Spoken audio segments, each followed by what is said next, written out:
Bonjour tout le monde. Aujourd'hui, je vous présente une mise à jour de mes kiwis issus de semis. Surtout, je vais vous parler de la carence massive que j'ai rencontrée et comment y remédier. Sur cette photo, nous sommes en septembre 2021. Mes kiwis ont 3 ans et ils sont en pleine forme. Ils ont surtout besoin d'un bon treillis pour les soutenir. Celui-ci a également 3 ans, mais il est malade. La plante a des feuilles jaunes avec des nervures vertes en bas et un sommet avec des feuilles vertes normales. C'est parce qu'il a été carencé à la fin de l'été. Depuis, la carence a été corrigée, ce qui a permis à la plante de reprendre une croissance verdoyante. Sur ces images, nous sommes au 1er mars 2022. Mon jeune plante de kiwi en pot est en train de débourrer. Va-t-il être carencé ou pas? Trop tôt pour le dire. Mais quelques semaines plus tard, les feuilles restent toujours jaunes. La carence massive peut apparaître en début de saison quand le sol a été lessivé par un hiver pluvieux ou en fin de saison quand la plante aura puisé tous les nutriments disponibles.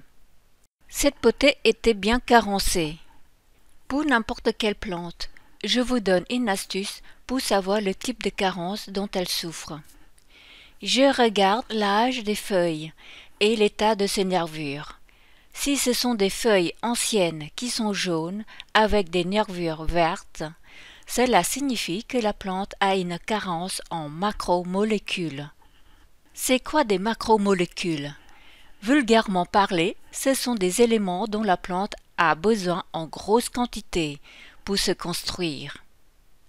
Ces éléments sont les phosphores, l'azote, le potassium et le magnésium, plus connus sous le terme de NPK.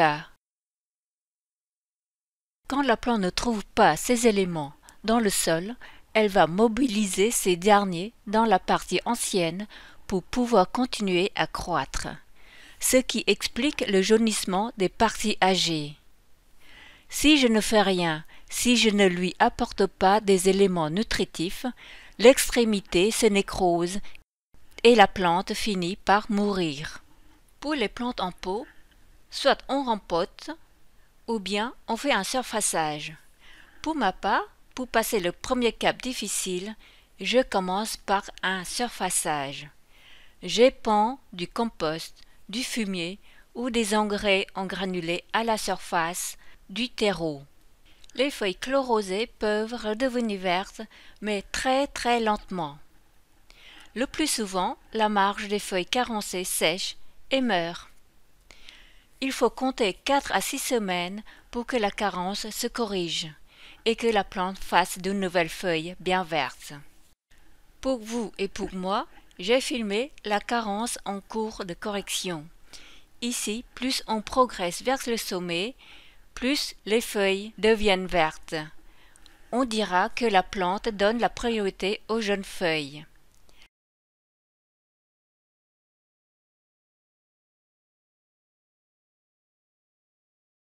La marge est encore légèrement jaune.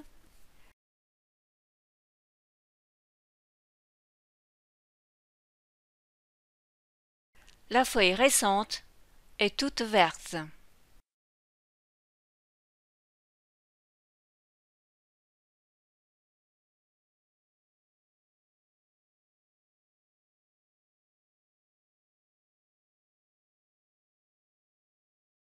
Trois mois plus tard, au pied de ce même kiwi, on a toujours des feuilles chlorosées, pas complètement rétablies, et elles ne serront jamais. Il a constamment au pied du compost et de l'engrais bleu de NPK 12-12-17 pour prévenir la future carence.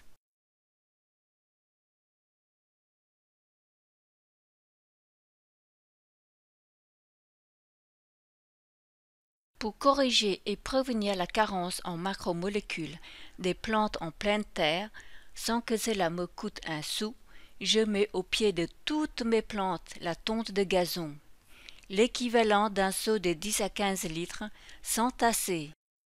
Je fais ça au printemps et à l'automne. La tonte se dégrade lentement, libère les éléments nutritifs et en même temps elle dégage de l'humidité pour la plante. Ça garde le sol au frais quand il fait chaud et en hiver, ça garde le pied des plantes légèrement au chaud. Tout cela tout en nourrissant le sol. En conclusion, pour diagnostiquer la carence, il faut être systématique.